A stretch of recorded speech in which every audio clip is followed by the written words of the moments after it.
These days, there's lots of buzz around the X-LAB bikes that are going to be ridden by the XDS Astana World Tour team next year. A few of the mainstream media have written about it, and the team are posting about the bikes on their Instagram, but not many people have actually showed you the bike. This weekend, XDS had a product launch or press conference for the team, but my invitation must have got lost in the mail. Luckily, there are XDS bike shops on almost every corner here in China, so I just went down to a local XDS shop to check out the bike. Okay, so this is the Aero bike. This is the AD series. So I think there's an AD7, an AD8, and the AD9. The shape of the frames are all the same mold, but different layups and different group sets. So this is the AD8. So the frame set, this one is the second highest frame set. As you see it here, this complete bike, retail price, as you see it here, around the $3,000 mark, but this weighs 7.5 kilos. So 7.5 kilos, obviously without pedals, but for a very aggressive aero bike in a size L with 105. Obviously, if you swap that out to Dura Ace or swap out some other parts, you can probably get this down to 6.8 pretty easily. This paint job also probably not super light, I'm guessing, so that's very impressive. But yeah, we can walk through the bike and talk you through the features. As I say, this is the AD series. I just remember that the A maybe stands for Aero, so it's pretty easy to remember. And like I say, on the down shield, we see that X-LAB logo. X-LAB is like the S-Works of Shidashang, so Specialized have S-Works, Shidashang have X-LAB. And yeah, so this is the bike that Astana will be racing next year. And let's have a quick of a look around of it. So I had a quick look earlier. At the moment, it's got these 28 tires on, and at the front, it already looks like that's maxed out. So I think even 30mm tires will be pushing the envelope on this. So I think that's one difference between like Western bikes and Chinese bikes maybe. Like obviously the trend in the West now is for wider and wider tires, but on this thing, doesn't look like it's gonna get much bigger than a 30 on there. But everything else, we can quickly go through the bike, so we'll start from the top and go down. A nice saddle on there, we've got the Sella Italia SLR, so all carbon saddle with a bit of padding on the top, super nice. Good to see not skimping on the accessories, because obviously this is a pretty modestly priced bike at $3,000. So to get a nice Sella Italia carbon saddle is also super cool. Handlebar is their in-lab integrated cockpit, again, X-LAB branded. Comes with plenty of spaces, so you can take those out as you want or whatever. The frame itself, we've got this cool little fade going from light to dark blue with a kind of smoky mottled effect. UCI approved sticker on the downtube as well, because this thing is UCI approved. One thing, I think they missed a trick here. There's only 2 bottle cage mounts. I would have liked to see a third one, so you could put the water bottle cage a bit lower down if you're only running one or whatever. But yeah, small details are often where the differences lie sometimes.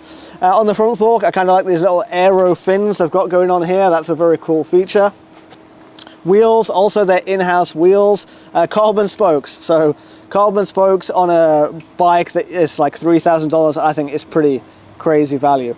Like I said, we're running 105 Di2 all throughout, so everything, cassette, chain, group sets, shifters, brakes. They didn't swap out any parts like some people do. And yeah, just a very tidy looking bike. Is it real aero or does it just look aero? I'm not sure, but it does look aero. And yeah, I wonder how it rides. How does it ride? Well, none of my friends own the Aero AD series, and the shop didn't have my size. But I have a few friends with the All-Rounder RS, so maybe I can borrow one of those and take that one for a ride. If that is something you'd be interested in, let me know in the comments down below, and make sure you subscribe so you don't miss that video if I do make it. So yeah, do I think you'll be able to buy one in the West? Nah, I don't think so. I'm just speculating here, but I don't think XDS are going to sell this bike overseas. I think XDS are sponsoring this team just to help sales in the domestic market here in China. I don't think they want to sell this in the West for fear of upsetting their overseas OEM customers. But it's a shame. This looks like a decent bike, you know, 7.5 kilos for a $3,300 aero bike with Di2 and carbon spokes. That's pretty impressive specs. For comparison, Canyon, who are obviously a pretty value-orientated brand, their entry-level aeroed CF SLX7 Di2 is the same kind of bike. It's an aero bike with deep carbon wheels and full 105 DO2. That bike costs $4,800 and weighs 7.9 kilos in a medium. So the X-LAB in a larger size is lighter and over $1,000 cheaper. And now if you do want to go mad and go for full World Tour spec, the AD9 with Dura Ace group set and Vision 60mm wheels is 51,980 RMB, which is around $7,100. So, $7,000 for a World Tour ready bike is definitely not bad.